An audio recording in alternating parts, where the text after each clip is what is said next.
I'm Bob Dreyer, and I'm running for SID Commissioner for the upcoming election. The first question that was given to us was, what amenities do you currently use, if any, in the village? I use the walking trail or walking path of Tohai Trail. I use the beach at Lake Sequoia. I use the pools at Thunderbird Center and the mini golf course at Thunderbird Center. I also use the South Golf Course, although very frequently, and also use Papoose Creek.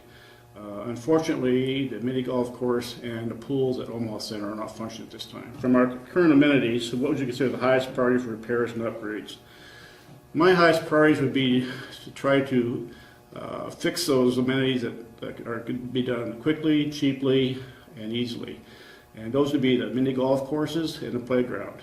I think for a few $1,000s we could turn those around pretty quickly with the needed wood for the benches, paints for playground equipment, and the carpeting for the mini golf courses as far as the greens. I think a few $1,000s, maybe less, if we have donations from the local community, we could get that raised even lower than that. I would use local labor, donated hopefully from local organizations, the churches, the Elks, American Legion, anybody else want to help. We turn this around pretty quickly, I think. The lakes and the golf courses are the gemstones of our village, and they bring people here that want to live here. So we need to improve those areas as much as we can, I believe. And then finally, as be a major task, would be incrementally improve the pools and get them up and running and online functional again. How would you project we increase income? Once improved, as far as the mini golf courses and the pools, I would very slightly increase the user fees for that, but we still want to maintain them, keep them a bargain for our residents, so we don't dissuade them from using them.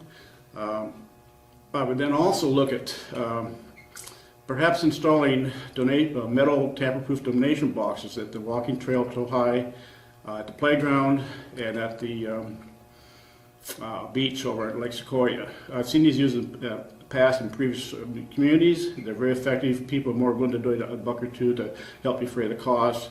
We had a city employees periodically go by and collect donations. It's a very effective way and easy way of collecting some monies. Secondly, I guess, or I should say thirdly, once we get the pools up and running, say for example the Omaha pool, one pool there, a large pool, I suggest we open it up to the public. We've maintained the Thunderbird pool for guests and for members and guests only, but the Omaha Center pool could be open to the public. We have the advantage, if you will, of having the only pool in the area. Number 4, how would you propose strong relationships between the SID, Cherokee Village officials? As a new commissioner, I come in with pretty much a clean slate. I have no hidden agenda. I have no pre-existing relationships with the city at all. And so I would come in essentially clean, no hidden agenda, no axe to grind with the city officials or the SID members for that matter, no cozy relationships at all. So I would go to the city council meetings as much as I could, just go to listen to what their issues are, their challenges are, learn as much as I could. I would not engage in discussion, but just glean information, bring that back to the SID to use as we so appropriate. Try to develop a figure of mutual trust between myself and the city officials. I'd also try to get with it, so I think that's important, again, just to build a trust relationship. How would you handle a conflict between commissioners? I believe between others, everybody with respect would hope they would do the same. I think the commissioners would as well. I see the people who are running. I think they're all good people, and I don't think that's going to be a problem, but sometimes things do get heated potentially. So you need to resolve those issues. I believe in letting everybody have their own fair time to speak. I would encourage people not to talk over others or do unnecessary interruptions. Make sure everybody had equal time to discuss an issue.